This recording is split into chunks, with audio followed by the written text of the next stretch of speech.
사화, 유품. 정말 대단했어요. 자무는 금방 신이 나서 설령을 마주했을 때 그 놀라움과 경이감을 호타에게 자세히 설명하기 시작했다. 말을 하는 도중에 머리 상처에서 아찔한 통증이 느껴졌지만 잠깐 인상을 찌푸렸을 뿐 설명을 멈추지 않았다. 자무가 말을 하는 동안 만드콩은 몇 가지 약재를 우려낸 약수로 상처를 씻어냈고 낚싯바늘처럼 끝이 날카롭고 휘어진 작은 바늘에 실을 꿰어 자무의 상처를 꿰매기 시작했다. 자무는 치료를 받는다는 것도 의식하지 못하는 것 같았다. 가끔 표정을 찡그리긴 했지만 한 번 터진 말은 멈추지 않았다.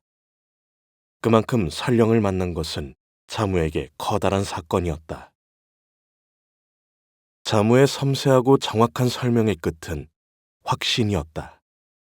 설령도 분명히 말했어요. 응? 설령도 내가 싫지 않다고요. 조용히 듣는 호타와 달리 어느새 자무의 치료를 끝낸 만드콩이 불쑥 끼어들었다. 이놈아, 말이 어떻게 사람과 대화를 해? 예? 자무는 눈을 크게 뜨고 만드콩을 보았다.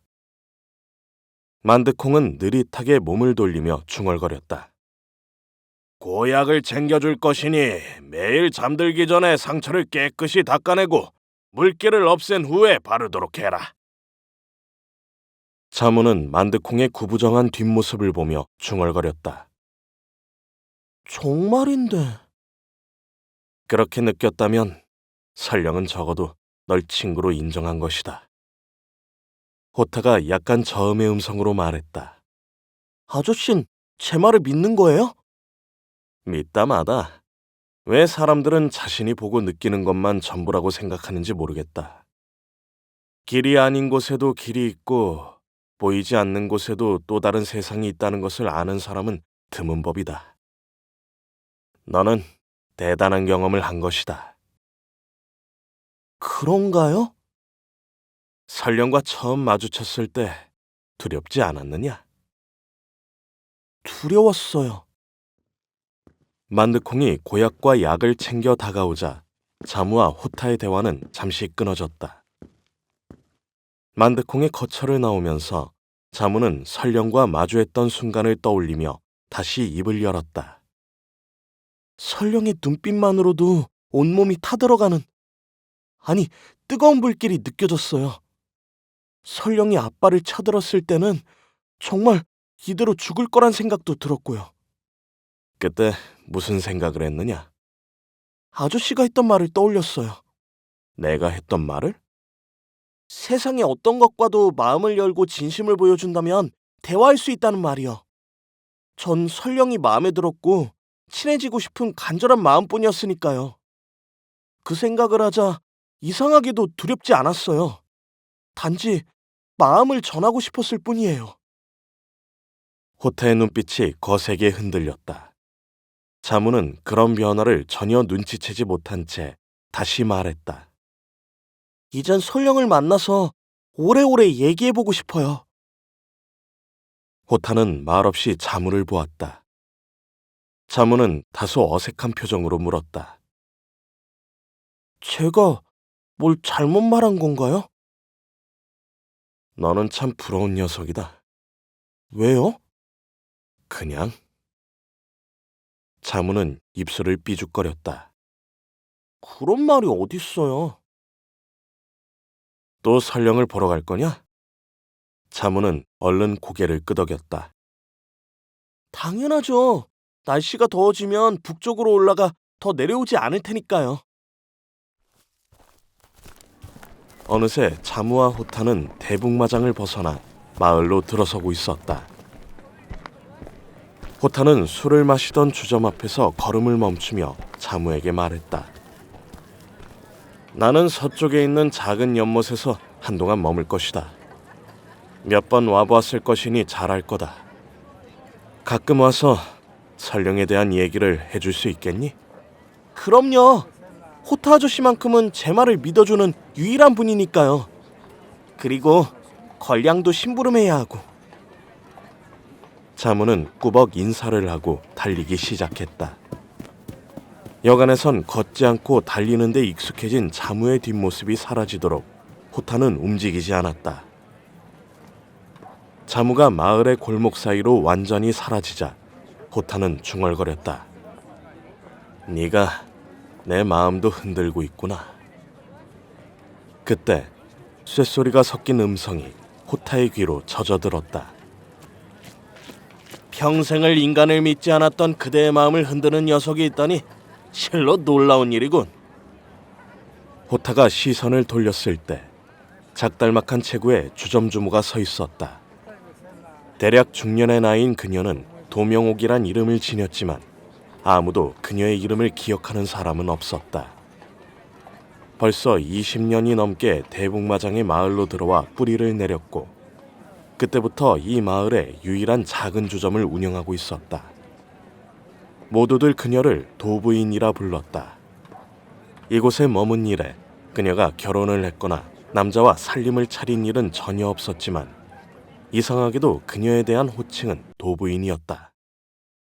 바람결에 들려오는 소문으로는 젊은 시절 대단한 미모였다고 전해지는데 지금의 모습에선 전혀 상상이 되질 않았다. 한때 유명한 기녀였다는 소문도 그다지 신빙성이 없었다.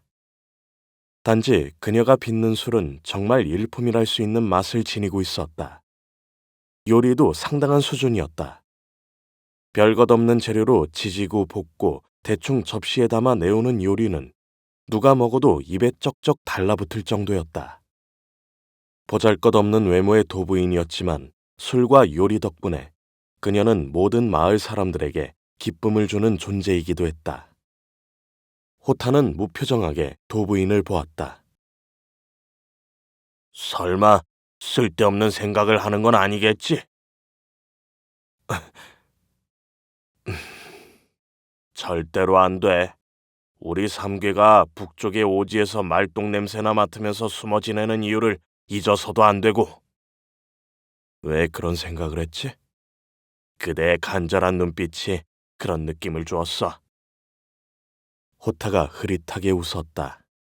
그것이 웃는 표정인지도 정확하게 분간이 가지 않는 입꼬리에 흰 선 하나가 그어진 정도였지만 생각도 못한 말을 꺼내니 한 번쯤 생각을 해봐야겠군.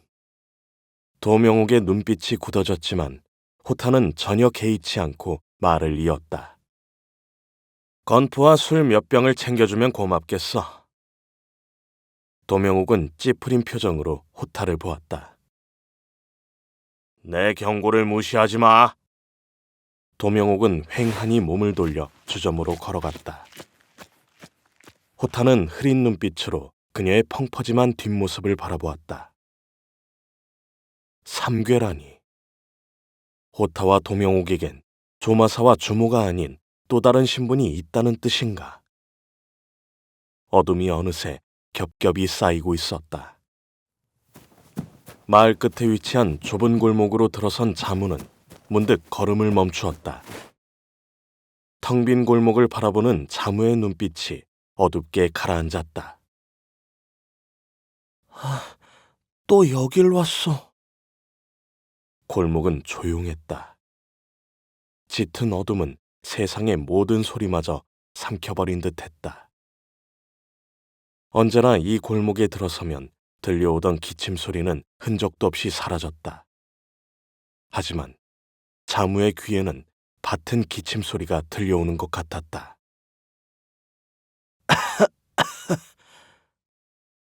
잔잔한 어둠을 흔들어 놓는 폐부를 쥐어짜는 기침 소리. 엄마. 눈물이 솟아났다. 자무는 그 기침 소리를 정말 싫어했다. 한 번 시작된 기침 소리는 여간에선 멈추지 않았고 오래오래 어머니를 괴롭혔다. 손으로 입을 막고 겨우 기침이 멎으면 어머니는 가쁜 숨을 몰아쉬었고 손바닥에는 짙은 핏물이 묻어나곤 했다. 어머니가 그 고통에서 벗어나면 무엇이든 할 수 있을 것 같다는 생각을 했었다. 하지만 어린 자무에겐 그 소리가 이젠 그립다. 못 견디게 그리웠다. 뜨거운 눈물이 저절로 흘러나와 뺨을 적시는 것을 느끼며 자무는 입술을 잘근 깨물었다. 울지 않겠다고 약속했잖아, 자무. 자무는 손등으로 눈물을 훔치며 돌아섰다. 힘없이 걸어가는 자무의 뒤를 한 줄기 바람이 쫓아가고 있었다. 검은 비단천을 끝없이 펼쳐놓은 것 같은 밤하늘에 헤아릴 수 없이 많은 별들이 촘촘히 박혀 있었다. 눈을 들어 하늘을 보며 와르르 그 별들이 한꺼번에 쏟아질 것 같은 느낌이 들 정도였다. 마을을 벗어난 자무는 낮은 야산의 둔덕에서 하늘을 올려보고 있었다. 그런 자무의 옆에는 오래되지 않은 작은 돌무덤이 있었다. 봄이라곤 해도 풀조차 자라나지 않은 초라한 돌무덤은 봉긋하게 솟아 있었다. 묘비도 없어 더욱 쓸쓸해 보이는 무덤이었다. 바로 자무의 모친 서문연의 무덤이었다. 서문연은 불과 한 달 전에 죽었다.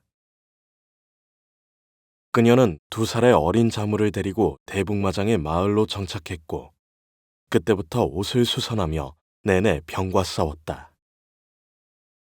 노련한 수의사이자 의원이기도 한 만드콩이 그녀를 위해 끊임없이 약을 지어 주었지만 그녀의 병은 이미 오래전부터 깊어진 것이었다. 늘 창백한 안색에 유독 검은 2눈을 지녔던 그녀. 이목구비가 뚜렷한 그녀는 누구라도 한 번 보면 그 선명한 인상을 저절로 가슴에 새길 정도였다. 병색만 아니라면 상당한 미인이었다는 것을 짐작할 수 있을 정도였다. 38배 나이가 그녀에겐 세상과 인연의 전부였다. 그녀가 죽음과 만나는 것을 본 것은 자무가 유일했다. 자무는 그 순간을 너무도 선명하게 기억했다. 아니, 영원히 잊지 못할 것이었다. 반시즌이 넘도록 기침을 하던 서문연은 결국 격렬하게 피를 토하기 시작했고 놀란 자무가 만드콩을 불러오려고 몸을 돌리자 자무의 작은 손을 힘주어 잡았다. 미안하다, 우야. 놀랍게도 기침도 잦아들고 피를 토하는 것도 멈춘 서문연의 얼굴에는 자욱한 슬픔만이 번져 있었다. 그 슬픔은 너무 크고 깊어서 바라보는 자무의 가슴을 시리게 만들 정도였다. 엄마, 더 이상은 너와 함께 할 수 없을 것 같구나. 만노야께서 오시면 금방 고쳐주실 거야. 만노야는 대북마장에서 못 고치는 병이 없는 분이시잖아. 서문연은 애써 웃었다. 만노야 덕분에 오늘까지 버틸 수 있었단다. 아니야, 당장 가서 만노야를 불러오면. 서문연은 자무의 손을 잡은 그 손에 지그시 힘을 주었다. 그 힘에는 어쩐지 거역할 수 없는 완강함이 깃들어 있었다. 어미는 마지막 순간까지 네 모습을 가슴에 담고 싶다. 비록 어린 자무였지만 서문연의 그 말이 무엇을 뜻하는지는 알 수 있었다. 자무는 대답 대신 서문연의 잡은 손에 꼭 힘을 주었다. 우야, 엄마, 어미가 줄 것이 있다. 서문연은 힘겹게 왼손을 움직여 품속에서 몇 겹이나 접은 작은 황지를 꺼내 내밀었다. 이건 세상에서 가장 소중한 것이란다. 절대 잃어버려서는 안 된다. 어미 말을 늘 명심하도록 해라. 서문연은 그것을 자무의 작은 손에 쥐어주었다. 자무가 그것을 쥔 것을 확인하고는 웃어 보였다. 그리고 눈을 감았다. 그것이 서문연의 마지막 모습이었다. 반지. 어느새 자무의 작은 손에 올려져 있는 것은 서문연이 남긴 제법 굵직한 반지였다. 재질은 백금이다.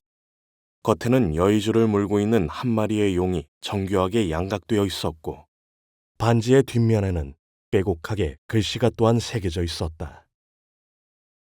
자무는 반지가 백금이라는 것을 알아보지 못했다. 워낙 오래된 물건인지 특유의 광택도 없었고 정교한 용의 양각의 틈새에는 때가 끼어서 용의 모습도 불분명했다. 하물며 반지의 뒷면에 글씨가 새겨져 있다는 것도 자세하게 확인하지 못했다. 자무에게 중요한 것은 그 반지가 세상에서 가장 소중하다는 서문연의 유언뿐이었다. 자무는 모친이 남긴 그 반지를 손에 들고 바라보다 불현듯 자시의 자신을 찾아오라는 목철화의 말이 떠올랐다. 목철화는 묘한 계집애였다. 가끔 자무를 빨아들인 것 같은 시선으로 오래도록 보기도 했고 자무에게 속옷만 남겨놓고 홀딱 옷을 벗겨놓기도 했다. 물론 그때는 자신의 물건을 잃어버려서 그걸 확인한다는 말도 안 되는 이유를 붙이기도 했지만 그런 생각이 떠오르자 자무는 서문연이 남긴 반지를 목철화가 발견할 수도 있다는 생각이 들었다. 그러면 문제는 복잡해진다. 반지에 대해서 꼬치꼬치 캐묻는다면 딱히 할 말이 없었다. 서문연이 남긴 물건이란 말도 통하지 않을 것이다.